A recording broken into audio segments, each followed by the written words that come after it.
Hello, good morning.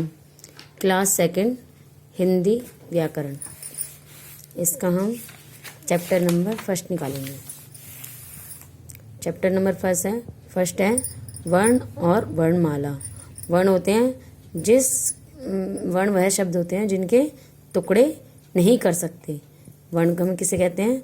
वह ध्वनि जिसके और टुकड़े ना हो सके, क्या कहलाते हैं? वर्ण। वर्ण बोलते समय हम शब्दों का प्रयोग करते हैं। हम शब्द में कई ध्वनियाँ होती हैं। जिस निम्नलिखित शब्दों और उनकी ध्वनियों को ध्यानपूर्वक देखिए। देखो क्या है? ये चित्र है, ये तोता। क्या है? तोता शब्द है हमारे पास, तोता। त ओ त आ, तोता। ऐसे ये नीचे क्या है? गुलाब, तो गुलाब।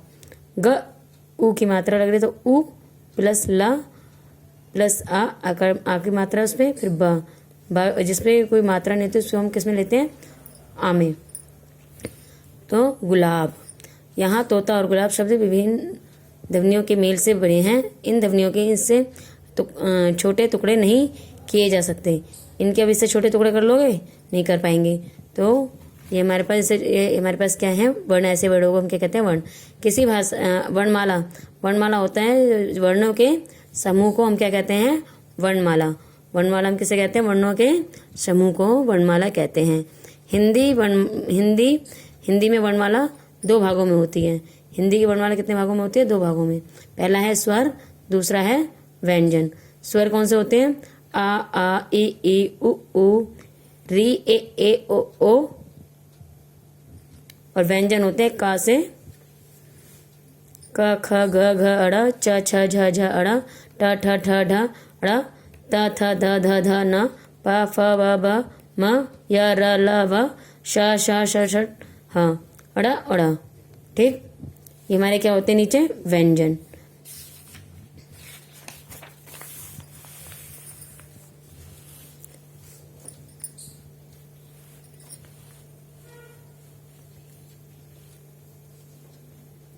जो ई की मात्रा जो होती है, ई की मात्रा में हम व्यंजन से पहले लगाते हैं। ई की मात्रा को हम व्यंजन से पहले लगाते हैं। ए की मात्रा को हम व्यंजन के ऊपर लगाते हैं। ए की मात्रा हम किसके लगाते हैं? व्यंजन के ऊपर लगाई जाती है। ऊ, छोटे ऊ की, बड़े ऊ की और री की मात्राएं व्यंजन के नीचे लगती हैं। वो क्या लगती हैं? व्यंजन के नीचे लगती हैं।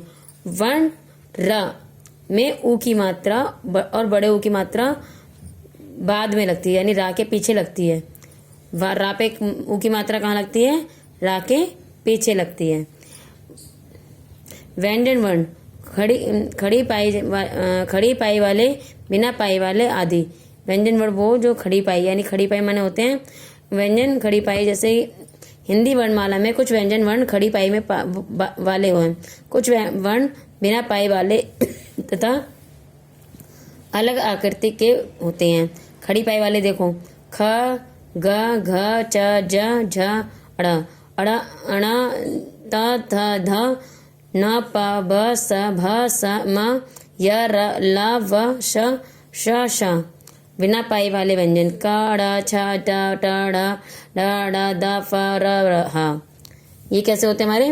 बिना पाई वाले व्यंजन। व्यंजन वर्णों को संयुक्त करना। व्यंजन वर्णों को संयुक्त करना जब दो व्यंजनों के बीच कोई स्वर नहीं होता, यानी कि जब हमारे पास दो व्यंजन होते हैं उनके बीच में कोई स्वर नहीं होता, तब हम उन व्यंजनों को मिलाकर बोला तथा लिखा जाता है। तब उन्हें मिलाकर बोला या लिखा जाता है। जैसे पक्का, कच्चा, अच्छा, अच्छा। ऐसे वर्ड जो होते हैं उन्हें हम कैसे लिखते हैं? वर्णों के संयुक्त करना। वर्णों को मतलब दो व्यंजनों में स्वर नहीं होता, तो हम इन दोनों को क्या कर लेते हैं? आपस में जोड़ के बोलते हैं। ठीक, अब इसकी एक्सरसाइज देखिए। सही विकल्प का चयन कीजिए। वह ध्वनि जिसके और टुकड़े ना हो सके कहलाती है। अभी हमने बताया था कौन सी ध्वनि के टुकड़े ना हो सके? वर्ण कहलाती है ध्वनि। वर्ण के हम और टुकड़े नहीं कर सकते। वर्ण प्रकार के होते हैं। वर्ण कितने प्रकार के होते हैं? दो प्रकार के। वर्ण कितने प्रकार के होते हैं? दो प्रकार के। हिंदी वर्णमाला में स्वरों की संख्या है। हिंदी वर्णमाला में स्वरों की संख्या 11 है। हिंदी वर्णमाला में व्यंजनों की संख्या 35 है या 36 है? व्यंजनों की संख्या कितनी है?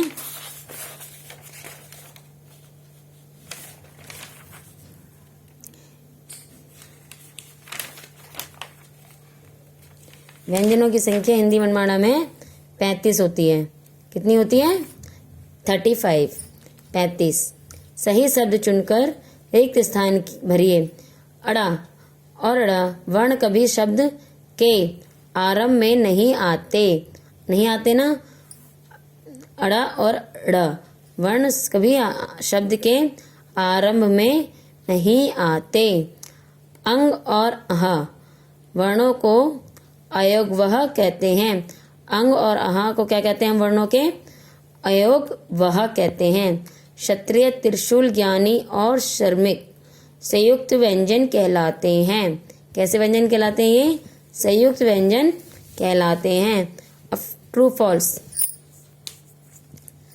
सही कथन पर सही तथा गलत के पर गलत का चिन्ह लगाइए। स्वरों की संख्या 11 है। अभी बताया था स्वरों की संख्या कितनी होती है? 11। तो हमारे पास क्या है? सही।